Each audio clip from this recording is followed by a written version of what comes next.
بسم اللہ الرحمن الرحیم۔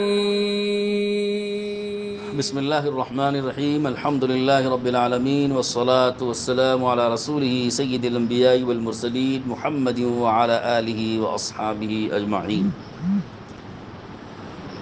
محترم سامعین کرام،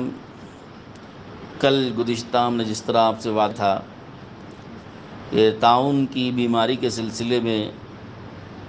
اللہ کے رسول صلی اللہ علیہ وسلم سے اور سیرت پاک سے کیا ہدایات ملتی ہیں، اس کی روشنی میں کچھ باتیں عرض کی جائیں۔ تو چنانچہ اس سلسلے میں چند باتیں آپ حضرات سے عرض کی جائیں گی، امید ہے کہ آپ حضرات توجہ سے سماعت فرمائیں گے۔ طاعون کے متعلق احادیث میں کثرت سے یہ بات ملتی ہے کہ آپ صلی اللہ علیہ وسلم نے یہ ارشاد فرمایا کہ طاعون جس جگہ پر واقع ہو اور تم وہاں پر موجود ہو تو وہاں سے مت نکلنا، اور اگر تم باہر ہو اور تمہیں اس کی خبر ملی کہ فلاں جگہ طاعون واقع ہوا ہے تو تم وہاں پر داخل مت ہونا اور اس علاقے سے دور رہنا۔ اس معنی کی روایات احادیث میں کثرت سے موجود ہیں اور یہ صحیح روایتیں بھی ہیں،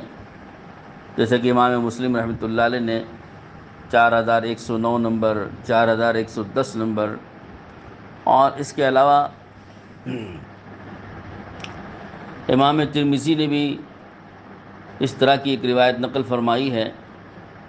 امام مسلم کی یہ روایت حضرت عامر ابن سعد ابن ابی وقاص اور حضرت اسامہ بن زید رضی اللہ عنہم سے مروی ہے، اور ترمذی شریف کی جو روایت ہے وہ روایت بھی عامر ابن سعد، اسامہ بن زید رضی اللہ عنہ کے حوالے سے نقل کی گئی ہے۔ اور ترمذی میں یہ بات ہے کہ حضور اکرم صلی اللہ علیہ وسلم نے طاعون کا تذکرہ فرماتے ہی فرمایا تھا کہ یہ عذاب کا باقی ماندہ حصہ ہے، تم سے پہلی قوم کو جو عذاب دیا گیا تھا اس کا یہ بقیہ حصہ ہے، یعنی مختلف قسم کے جو عذابات ان کو دیے گئے اس کا ایک جز ہے یہ۔ اور آپ نے اس میں یہ بھی فرمایا کہ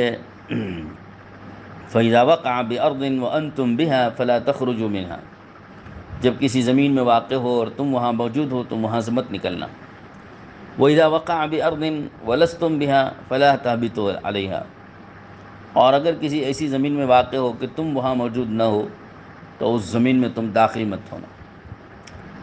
تو یہ روایت امام ترمذی نے بھی نقل فرمائی، 9985 نمبر کی روایت ہے، اور امام ترمذی نے اس کو حسن صحیح کہا ہے۔ تو محترم سامعین اکرام، اس معنی کی احادیث حدیث کی کتابوں میں کثرت سے موجود ہیں۔ اس کے علاوہ واقعہ بھی ہے کہ حضرت عمر رضی اللہ تعالیٰ عنہ ان کو اطلاع ملی تھی تو وہ ملک شام روانہ ہوئے۔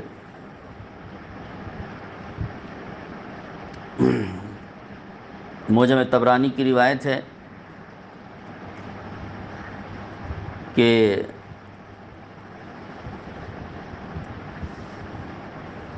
حضرت عمر رضی اللہ عنہ ملک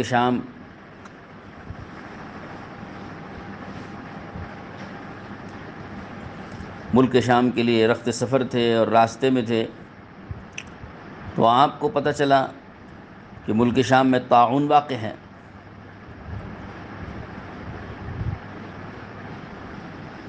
اور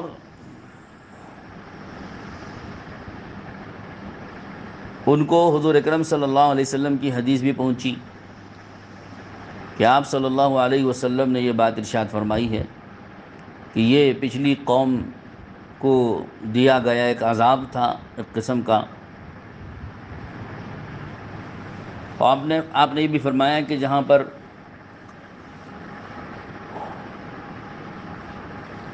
طاعون واقع ہو وہاں پر داخل نہیں ہونا چاہیے۔ تو حضرت عمر رضی اللہ عنہ کو جب یہ حدیث بھی معلوم ہوئی اور وہاں طاعون کا پتہ چلا تو حضرت عمر وہاں سے اپنے ساتھیوں کو ساتھ میں لے کر واپس لوٹ آئے مدینہ منورہ۔ اور پھر دوسری بار مدینہ واپس آنے کے بعد مدینہ میں اپنے کام و کاج اور کاموں کا نظام بنانے کے بعد جب وہاں حالات ٹھیک ہو گئے دوبارہ حضرت عمر رضی اللہ عنہ ملک شام روانہ ہوئے۔ تو حضرت عمر رضی اللہ عنہ کا بھی وہاں سے واپس لوٹ کر آ جانا، یہ بھی ایک عمل موجود ہے، داخل نہ ہونا۔ اور پھر حضور صلی اللہ علیہ وسلم کی ہدایات بھی موجود ہیں کہ جہاں پر طاعون واقع ہو وہاں پر داخل نہیں ہونا چاہیے، اور اگر وہاں موجود ہیں تو وہاں سے نکلنا نہیں چاہیے۔ تو اس طرح کی روایتیں، اچھا بخاری شریف میں بھی روایت یہی موجود ہے، 3214 نمبر کی روایت بخاری شریف میں موجود ہے، اور اس میں حضور صلی اللہ علیہ وسلم نے یہ فرمایا ہے کہ فَلَا تَخْرُجُوا فِرَارًا مِنْهُ، کہ تم وہاں سے فرار اختیار کرتے ہوئے مت نکلو، یعنی موت سے فرار اختیار کرتے ہوئے۔ اس کی تشریح میں علماء حدیث نے یہ فرمایا ہے کہ آپ علیہ السلام کے اس فرمانے سے یہ بات سمجھ میں آتی ہے کہ اگر آدمی وہاں سے کسی ضرورت سے نکلے، فرار اختیار کرنے کے لیے نہیں بلکہ کسی اور مقصد سے، کسی اور ضرورت سے وہاں سے نکلے تو وہ نکلنا منع نہیں ہے، لیکن وہاں سے فرار اختیار کرنے کے لیے نکلنا، یعنی موت سے بھاگتے ہوئے، موت سے گھبراتے ہوئے اور اس بیماری سے اپنے کو بچانے کے لیے نکلنا، اس مقصد کے لیے حضور صلی اللہ علیہ وسلم نے منع فرمایا۔ اب ہمیں اس میں غور کرنے کی ضرورت ہے کہ آپ صلی اللہ علیہ وسلم نے یہ جو ہدایت فرمائی ہے کہ طاعون جو وبائی مرض ہے ایک قسم کا۔ اچھا ایک بات میں علامہ ابن حجر عسقلانی رحمۃ اللہ علیہ اور دیگر محدثین کے حوالے سے عرض کر دوں کہ ان علماء حدیث نے یہ فرمایا ہے کہ ہر وبا طاعون نہیں ہے، ہر وبا طاعون نہیں کہلائے گی، یعنی ہر وبا پر آپ طاعون کا حکم نہیں لگا سکتے، یہ طاعون ایک خاص قسم کی بیماری ہے۔ البتہ اتنا ضرور ہے کہ ہر طاعون وبا ہے، جو بھی طاعون واقع ہوگا اس کو وبا کہیں گے کہ یہ ایک وبا ہے طاعون، لیکن ہر وبا کو طاعون نہیں کہا جا سکتا۔ تو طاعون ایک خاص قسم کی بیماری ہے، اور عام وبائیں اس کے علاوہ بھی بہت ساری، طاعون کے علاوہ بھی بہت ساری وبائیں ہوتی ہیں، طاعون کے علاوہ بھی کئی وبائیں ہوتی ہیں، تو ہر وبا کا حکم، ہر وبا کی شکل الگ الگ ہوتی ہے۔ تو غرض حضور اکرم صلی اللہ علیہ وسلم کا یہ جو ارشاد فرمانا ہے کہ طاعون جہاں پر واقع ہو وہاں سے نہ نکلو، اور باہر ہو تو وہاں داخل مت ہو، اس کی وجہ کیا ہے؟ آپ علیہ السلام کے منع فرمانے کی وجہ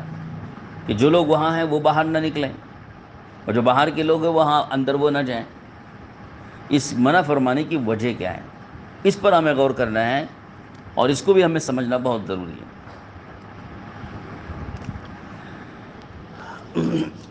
احادیث میں غور کرنے سے اور مختلف جو روایات اور اس کی روشنی میں جو شراح حدیث نے شرحیں فرمائی ہیں اس میں غور کرنے سے اس کی چند وجوہات سمجھ میں آتی ہیں۔ پہلی وجہ تو یہ ہے کہ اللہ تعالیٰ نے طاعون میں مرنے والوں کو شہادت کا اجر بیان فرمایا ہے، یعنی اللہ کے نبی صلی اللہ علیہ وسلم کے زبان مبارک سے طاعون میں مرنے والوں کے لیے شہادت کا اجر بتایا گیا ہے۔ تو اگر وہاں سے نکلنے کی اجازت دی جائے گی تو اس کا مطلب یہ ہوگا کہ اس امت کو جو ایک فضیلت دی گئی تھی کہ طاعون میں، محض طاعون کی جیسی بیماری میں مرنے پر اس کو شہادت کا اجر مل رہا تھا، وہ اس اجر سے محروم ہو جائے گا۔ اور آپ علیہ السلام نہیں چاہتے تھے کہ ایک مسلمان اپنے ارادے سے اتنے بڑے اجر کو کھو دے، تو اس لیے آپ علیہ السلام نے وہاں سے نکلنے سے لوگوں کو منع فرمایا۔ ایک وجہ تو یہ ہے۔ چنانچہ حضور صلی اللہ علیہ وسلم کے جو الفاظ حدیث میں ملتے ہیں بخاری شریف وغیرہ کی روایت کے اندر کہ فَلَا يَخْرُجُ فِرَارًا مِّنْهُ، کہ وہاں سے وہ فرار اختیار کرتے ہوئے نہ نکلے، یعنی اس شہادت سے اور اس موت سے فرار اختیار کرنا. ایک تو شہادت کی فضیلت سے فرار اختیار کر رہا ہے، شہادت کی فضیلت کو کھو رہا ہے، اور دوسرا موت سے بھی فرار ہے کہ آدمی سمجھ رہا ہے کہ میں یہاں سے نکل جاؤں گا تو بچ جاؤں گا، میری جان بچ جائے گی. تو گویا اس کے دل میں اپنی زندگی کی اور جان کی محبت ہے، اور جان اس کے نزدیک زیادہ محبوب ہے، تو موت سے گویا اس کو نفرت ہے، اور موت سے گویا تعلق اور محبت نہیں ہے. اور یہ اللہ کے رسول صلی اللہ تعالیٰ علیہ وسلم اپنی امت سے نہیں چاہتے کہ امت محمدیہ جو ہے وہ موت سے نفرت کرے اور موت سے بھاگے. چونکہ قرآن مجید میں خود بھی اللہ پاک نے فرمایا کہ ان الموت الذی تفرون منہ فانہ ملاقیکم، جس موت سے تم بھاگتے ہو اپنی جان بچاتے ہوئے، وہ موت تو تمہیں ہر حال میں پہنچ کے رہے گی، تو اس سے تم بچ نہیں سکتے. تو لہذا یہاں آدمی یہ سمجھ کر کہ میں یہاں سے نکل جاؤں گا تو موت سے بچ جاؤں گا، تو یہ تصور ہی غلط ہے. اس لیے حضور نے منع فرمایا کہ اس تصور کے ساتھ نکلنا کہ میں یہاں سے نکل جاؤں گا تو میری جان بچ جائے گی اور میں محفوظ ہو جاؤں گا اور میری جان سلامت رہے گی، گویا مجھے موت نہیں آئے گی، تو یہ خیال خود جو ہے بجائے خود ایک غلط خیال تھا. تو اس لیے حضور اکرم صلی اللہ تعالیٰ علیہ وسلم نے اس بات سے ان کو منع فرمایا کہ یہ اس خیال سے نکلنا فرارا منہ ہو، کہ اس سے فرار اختیار کرتے ہوئے موت سے نکلنا یہ ناپسندیدہ بات ہے، اور یہ صحیح نہیں ہے. کیونکہ موت تو اگر آنی ہوگی تو آدمی وہاں جانے پر بھی اس کو موت آئے گی، تو یہ نہیں کہ یہاں سے چلا جاؤں گا تو موت سے بچ جاؤں گا. تو اس لیے آپ علیہ السلام نے منع فرمایا. ایک وجہ تو یہ ہوگی، بلکہ دو وجوہات سامنے آ گئیں. اور ایک تیسری وجہ بھی ہو سکتی ہے جو بیان فرمائی ہے شراح حدیث نے، وہ یہ کہ جب اگر آدمی یہاں سے نکلے اور دوسری بستی میں چلا جائے، خدا نخواستہ اس بستی میں بھی اگر یہ وبا طاعون کی پھیل گئی، تو لوگوں کا عقیدہ خراب ہو جائے گا، اور یہ سمجھیں گے لوگ کہ اس شخص کے یہاں آنے کی وجہ سے یہاں بیماری پھیلی. حالانکہ حضور اکرم صلی اللہ تعالیٰ علیہ وسلم نے صحیح بخاری کے اندر بھی روایت اور دوسری صحیح حدیثوں کے اندر روایت موجود ہے، آپ نے صاف طریقے پر انکار فرمایا اور اس کی نفی فرما دی کہ لا عدوہ، کہ کوئی بیماری کسی کو خود بخود نہیں لگتی ہے، اور ایک کی بیماری دوسرے کو تجاوز نہیں کرتی ہے، بخود بغیر اللہ کے حکم کے کسی کو کوئی بیماری نہیں لگتی ہے. بلکہ حضور صلی اللہ علیہ وسلم نے ایک واقعے کے اندر خود ہی فرمایا ہے کہ جب لوگوں نے آ کر یہ کہا کہ اونٹوں کو خارش لگ گئی اور فلاں اونٹ کی خارش ان کو لگ گئی اور ان کی خارش فلاں کو لگ گئی، تو اس طرح پوری خارش کی بیماری اونٹوں میں پھیل گئی، تو آپ صلی اللہ علیہ وسلم نے ان لوگوں سے یہی سوال کیا تھا کہ جس پہلے اونٹ کا تم تذکرہ کر رہے ہو کہ اس کی بیماری اس کو لگ گئی، تو اس پہلے اونٹ کو کس کی بیماری لگی؟ تو وہ لوگ خاموش ہو گئے، بتا نہیں سکے، کیونکہ پہلے والے اونٹ کو ظاہر ہے کہ وہ تو خود بخود بغیر کسی سبب کے، بغیر کسی اونٹ کے، بغیر کسی کے تجاوز کے خود اس کو بیماری سب سے پہلے لگی ہے. تو اس کا مطلب یہ ہوا کہ اس کو کسی کی بیماری نہیں لگی، بلکہ اس کو تو بیماری لگی اللہ کے حکم سے. تو جس طرح پہلے اونٹ کو اور پہلے جانور کو بیماری اللہ کے حکم سے اور ارادے سے لگی ہے، تو ایسی بقیہ جانوروں کو بھی اور بقیہ اونٹوں کو بھی بیماری اللہ کے ارادے اور اللہ کی مشیت سے لگی ہے. فلاں اونٹ کی بیماری اس کو لگ گئی، یہ عقیدہ صحیح نہیں. تو آپ نے اس کی اصلاح فرمائی ہے. تو یہاں بھی آپ صلی اللہ علیہ وسلم یہ نہیں چاہتے کہ یہ آدمی اگر وہاں چلا جائے، خدا نخواستہ وہاں بیماری پھیل جائے گی، تو وہ لوگوں کا یہ عقیدہ بن جائے گا کہ اس شخص کے آنے کی وجہ سے یہاں بیماری پھیلی. حالانکہ یہ عقیدہ صحیح نہیں ہے کہ کسی کی بیماری دوسرے کو لگتی ہے، ایک کی بیماری دوسرے کو تجاوز کرتی ہے، یہ عقیدہ صحیح نہیں ہے. بلکہ صحیح عقیدہ یہ ہے کہ ہر ایک کو بیماری اللہ کے حکم سے لگے گی. تو بالکل آج کل کے جو دور میں کرونا کی جو بیماری چل رہی ہے اس وقت میں، کرونا مرض کے سلسلے میں یہ بہت زیادہ یہ بات پھیل رہی ہے لوگوں میں، اور لوگوں کو اس کا بہت زیادہ خدشہ اور خوف ہر وقت لگا رہتا ہے کہ اگر گھر میں کسی ایک شخص کو یہ کرونا کا مرض لاحق ہوتا ہے تو سب کے سب گھبرا جاتے ہیں اور سب کے سب پریشان ہو جاتے ہیں، اور یہ سب ہی سمجھتے ہیں کہ اس ایک شخص کا جو پازیٹیو رزلٹ آیا ہے تو اب سب کو یہ رزلٹ پازیٹیو آ سکتا ہے. بلکہ ہدایات بھی سرکاری طور پر اور ڈاکٹروں کی جانب سے ہدایت بھی یہ دی جاتی ہیں ان کو کہ جب ایک شخص کا پازیٹیو آ چکا ہے تو دوسرے لوگ بھی ٹیسٹ کروا لیں. تو ان کو مجبور کیا جاتا ہے ٹیسٹ کروانے پر، اور ان کو بھی اس کا رزلٹ منگوانے پر ان کو مجبور کیا جاتا ہے. تو لہٰذا لوگ گھبرا کے اس کا رزلٹ نکلواتے ہیں، اور پھر خدا نخواستہ اس میں جو ہے دوسرے لوگوں کا بھی رزلٹ پازیٹیو آ جاتا ہے دو چار کا، تب تو پھر گویا پورا گھر سوگ منا رہا ہوتا ہے، اور سب خوف اور دہشت کے اور ہراسمنٹ کے عالم میں رہتے ہیں، اور سب اس خوف میں رہتے ہیں کہ کہیں ہمارے اوپر موت نہ طاری ہو جائے، اور پھر پہلے والے شخص جس کو پازیٹیو آیا تھا اس کی طرف اس ساری نحوست کو گویا اس کی طرف منسوب کر کے اس کو گویا منحوس سمجھا جاتا ہے کہ اس شخص کی وجہ سے اور اس کے پازیٹیو ہونے کی وجہ سے اس کی بیماری ہم کو لگ گئی، ہماری بیماری بچوں کو لگ گئی، تو گویا سارے گھر میں بیماری پھیلنے کا قصور اور اس کا سبب پہلے والے شخص کو قرار دے دیا جاتا ہے۔ تو یہ جو عقیدہ پیدا ہو رہا ہے، حضور صلی اللہ علیہ وسلم اسی سے منع فرمانا چاہتے ہیں، اسی سے روکنا چاہتے ہیں کہ یہ عقیدہ ہرگز صحیح نہیں ہے، کیونکہ ہر ایک کو بیماری جو لگتی ہے وہ اللہ کے حکم سے لگتی ہے، ایک کی بیماری دوسرے کو تجاوز نہیں کرتی۔ لا عدویٰ کے الفاظ حضور نے جو حدیث میں فرمایا ہے اسی عقیدے کی اصلاح کے لیے فرمایا۔ تو طاعون جس جگہ پر پھیلا ہوا ہو اس جگہ سے نکلنے سے منع کرنے کا منشا بھی حضور صلی اللہ علیہ وسلم کو یہی ہے کہ اگر یہاں سے یہ آدمی نکلے گا اور وہاں بیماری خدا نخواستہ اللہ کے حکم سے وہاں پہنچ چکی اور پھیل گئی تو لوگ یہ سمجھیں گے عقیدتاً کہ یہ فلاں شخص کی بیماری یہاں لگ گئی۔ اگر وہاں کوئی نہیں جائے گا اور کسی کے جائے بغیر وہاں بیماری پھیلی تو کسی کے دل میں یہ عقیدہ نہیں آئے گا کہ فلاں جگہ کی بیماری یہاں پہنچ گئی، بلکہ سب سمجھیں گے کہ بھائی وہ بیماری جو وہاں پھیلی ہوئی تھی اللہ کے حکم سے یہاں بھی اللہ کے حکم سے آئی۔ تو حضور صلی اللہ علیہ وسلم کے اس میں مصلحت میں اس منع کرنے میں ایک مصلحت یہ پوشیدہ ہے کہ لوگوں کے عقیدے کو خراب ہونے سے بچانا ہے۔ اسی طریقے سے باہر سے کوئی آدمی وہاں نہ جائے، اس میں بھی حضور صلی اللہ علیہ وسلم کی مصلحت پوشیدہ ہے کہ باہر سے کوئی آدمی چلا گیا خدا نخواستہ اور وہاں پھیلا ہوا وہ مرض اس کو بھی لگ گیا، تو یہی سمجھے گا کہ مجھے یہاں آنے کی وجہ سے یہاں کے لوگوں کی بیماری مجھے لگ گئی، اگر میں یہاں نہ آتا تو یہ بیماری مجھے نہ لگتی اور مجھے نہ موت آتی۔ یعنی اس کو فلاں کو جو مر چکا ہے اس شخص کو دوسرے لوگ دیکھ کے کہ یہ شخص اگر یہاں نہ آتا تو یہ نہ مرتا، اس کی جان بچ جاتی، تو یہاں آنے کی وجہ سے اس کو یہ بیماری لاحق ہوئی اور اس کی موت واقع ہو گئی۔ تو یہ بھی تو لوگوں کا عقیدہ غلط عقیدہ ہے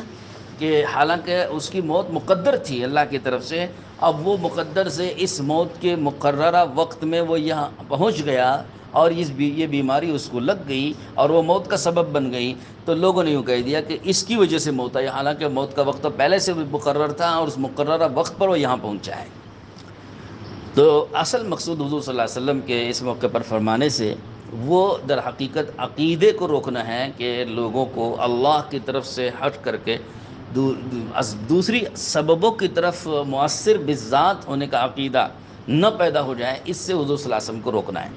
کوئی بیماری مؤثر بالذات نہیں ہے، کوئی شخص بھی کسی پر اثر انداز نہیں ہو سکتا ہے، کسی کی جراثیم کسی کو نہیں لگتے ہیں، یہ حضور صلی اللہ علیہ وسلم اس کی اصلاح فرمانا چاہتے ہیں، یہ اسلامی عقیدہ ہے۔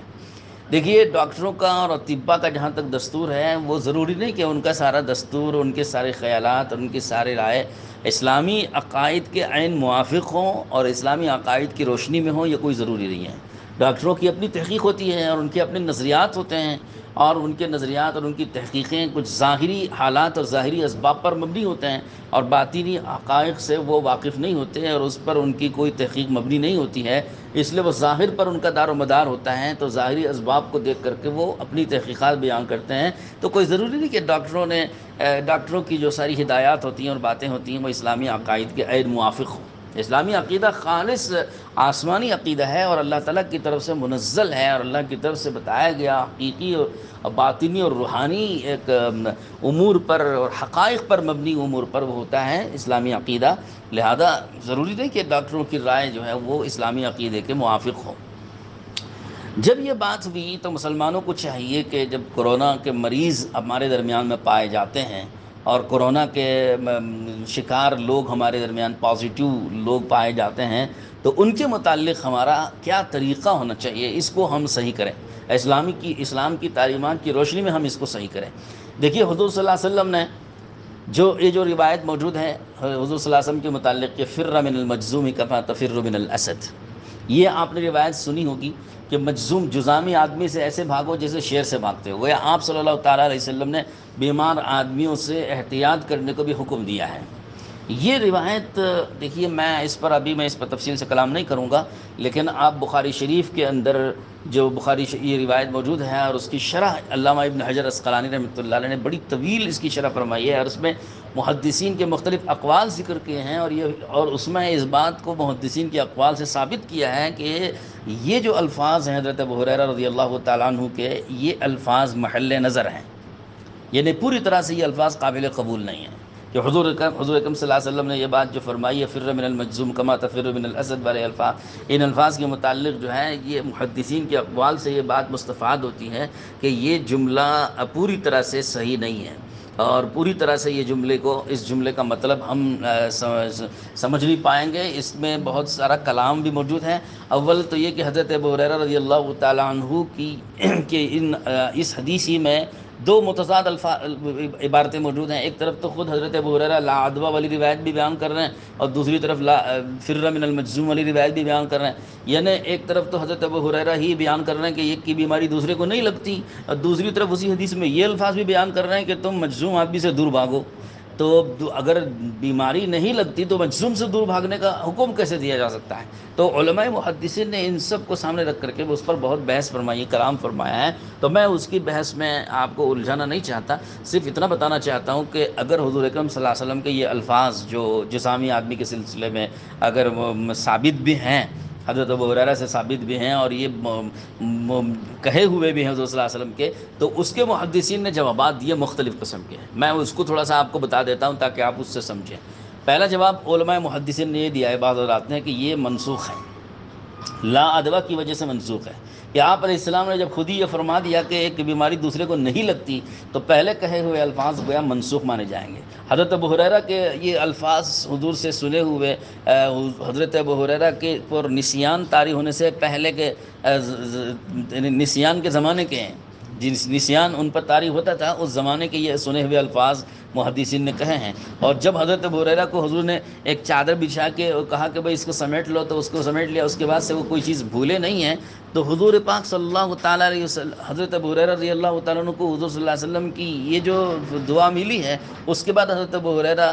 پر بھول اور نسیان طاری نہیں ہوا ہے۔ تو یہ الفاظ فر من المجذوم والے یہ اس سے پہلے کے محدثین نے بیان کیے ہیں۔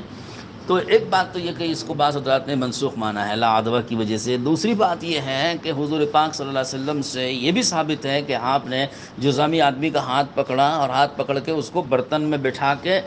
کھلایا ہے اپنے ساتھ، حضرت عمر نے کھلایا، اور کئی صحابہ سے ثابت ہے کہ کئی صحابہ اکرام جو ہے وہ انہوں نے بٹھا کے جذامی آدمی کو اپنے ساتھ برتن میں کھلایا ہے۔ دو صحابی کا نام آتا ہے کہ وہ جذامی آدمیوں کو کھانا بناتے تھے اور اپنے ساتھ برتن میں بٹھا کے کھلاتے تھے۔ تو اگر یہ بات صحیح ہے کہ جذامی آدمی سے دور بھاگو، تو پھر عملاً حضور صلی اللہ علیہ وسلم کا خود جذامی آدمی کے ساتھ کھانا اور اس کا ہاتھ پکڑ کے برتن میں بٹھانا، اور بعض صحابہ اکرام کا عمل خود کہ انہوں نے خود برتن میں ساتھ میں کھانا کھایا، یہ ساری چیز بتاتا ہے کہ یہ بات حضور صلی اللہ علیہ وسلم سے جو نکلی ہوئی ہیں وہ پچھلے زمانے کی ہے، اور یا آپ علیہ الصلوۃ والسلام کے اس فرمانے کا منشا یہ ہے کہ ایک اس سے کراہت نہ پیدا ہو جائے، لوگوں کے دل میں اس کی کراہت نہ پیدا ہو، ایک وجہ تو یہ ہے، اور دوسری وجہ یہ ہے کہ اس شخص کو خود دوسرے صحیح سالم لوگوں کو دیکھ کر اس کے دل میں اپنی احساس کمتری اور اپنی بیماری کے سلسلے میں اس کو بہت زیادہ احساس نہ پیدا ہو جائے، جس کی وجہ سے وہ شخص جو ہے بہت زیادہ اندر ہی اندر وہ گھٹن محسوس کرے گا، اپنے اندر ہی اندر وہ اپنی ایک کمی اور محسوس کرے گا، تو اس کو اپنی بیماری کے وجہ سے اور دوسرے لوگ صحیح لوگوں کو دیکھ کر صحیح سالم ہونے کی وجہ سے اس کے اندر کے کمی کا اس کے بہت زیادہ احساس نہ پیدا ہو جائے، اس کے لیے حضور صلی اللہ علیہ وسلم نے اس کو کہہ دیا کہ بھائی ہم نے تجھ سے بیعت کر لی ہے، تم اپنی جگہ وہیں رہو۔ تو حضور پاک صلی اللہ علیہ وسلم، اور دوسری وجہ کہ دوسروں کے دلوں میں تاکہ اس کی نفرت نہ پیدا ہو جائے، اس کے لیے بھی حضور نے اس کو دور رہنے کے لیے منع فرمایا ہے اور اس کو اپنی جگہ رہنے کا حکم دیا ہے، یہ بھی وجہ اس کی بیان کی گئی ہے۔ تو بہرحال اس کی کئی وجوہات ہیں، اور باقی ہے کہ اگر مان بھی لیتے ہیں کہ حضور صلی اللہ علیہ وسلم نے واقعتاً اس سے احتیاط کرنے کو کہا ہے، تو علماء نے لکھا ہے کہ احتیاط کرنا وہاں پر استحبابی درجے میں ہے، اور اس شخص کے لیے ہے جس شخص کا یقین کمزور ہو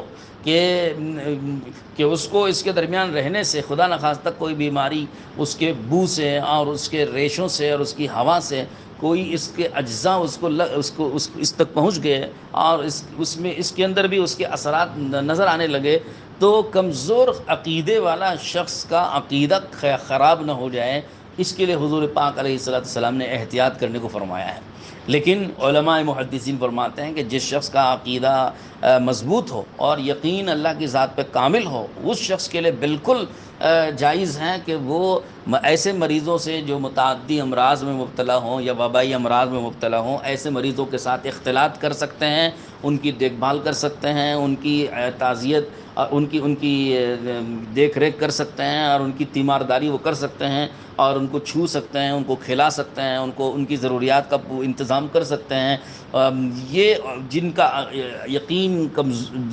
مضبوط ہے اور جن کا یقین اللہ کی ذات پر ہے کہ وہ یہ پوری طرح سمجھتے ہیں کہ لا عدویٰ، یعنی کوئی بیماری کسی کو دوسرے کی خود بخود نہیں لگتی بغیر اللہ کے حکم سے، تو اس شخص کے لیے بالکل جائز ہے کہ وہ پوری طرح اختلاط کر سکتا ہے، ان بیماروں کے ساتھ رہ سکتا ہے۔ دیکھیے اگر اس فر من المجذوم، مجذومی آدمی سے دور رہنے والی حدیث پر عمل اگر واجب قرار دے دیا جائے گا تو پھر کوئی شخص بھی گھر میں رہ نہیں سکے گا۔ ایک مریض بھی اگر پازیٹیو گھر میں آ گیا تو پھر حدیث پر عمل کرنا واجب ہو جانے کی وجہ سے پھر سب کو اپنے گھروں سے نکل جانا پڑے گا، کوئی گھر میں رہ نہیں سکتا، کسی کو گھر میں رہنا جائز نہیں ہوگا۔ حالانکہ جب حضرت عمرو بن عاص نے طاعون امواس کے موقع پر لوگوں کو یہ فرمایا کہ تم لوگ یہاں سے جدا ہو جاؤ، الگ الگ ہو جاؤ، وادیوں میں پہاڑوں پہ چلے جاؤ اس سے بچنے کے لیے، تو اس وقت حضرت شرحبیل ابن حسنہ رضی اللہ عنہ نے ان کو ٹوکا اور ٹوک کر فرمایا کہ یہ ایسی چیز نہیں ہے کہ تم اس سے الگ ہو کر کے سب جدا جدا ہو جاؤ اور الگ الگ ہو جاؤ، بلکہ یہاں جمع رہو، مجتمع رہو، یہ تو اللہ کی رحمت ہے، جس کو لگنا ہوگا لگے گی، اور جب لگے گی تو کوئی لگنا برا نہیں ہوگا اس کے حق میں، وہ لگے گی تو وہ اس کے لیے شہادت لائے گی اور شہادت کا مرتبہ اس کو دلوائے گی، اور یہ اللہ کی طرف سے اس کے لیے رحمت بنے گی، اور یہ تو نبی کریم صلی اللہ علیہ وسلم کی دعا کے نتیجے میں آئی ہے، اس کو مصیبت کیسے کہا جائے گا؟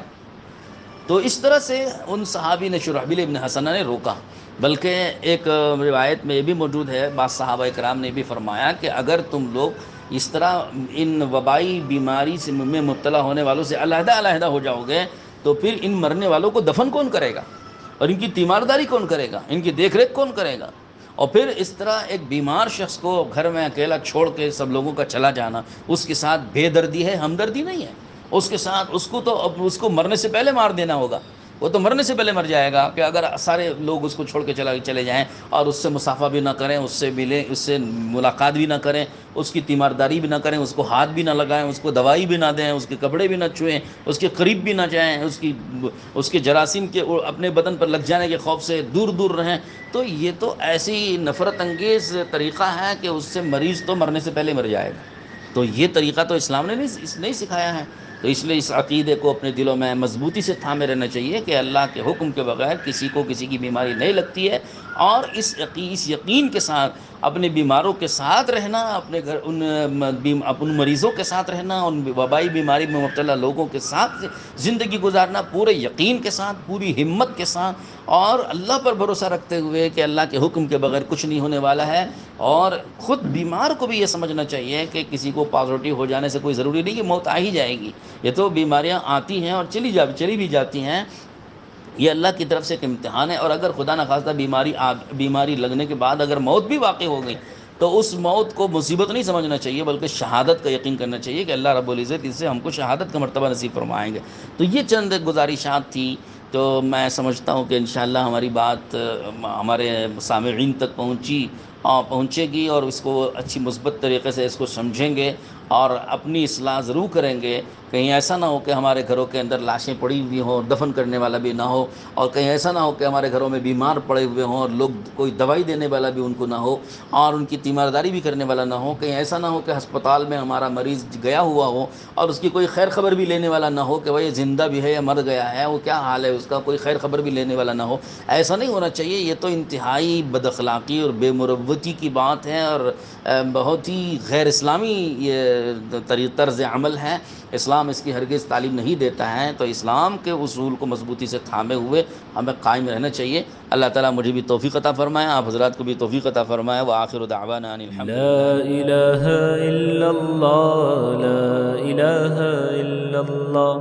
لا الہ الا اللہ، لا الہ الا اللہ۔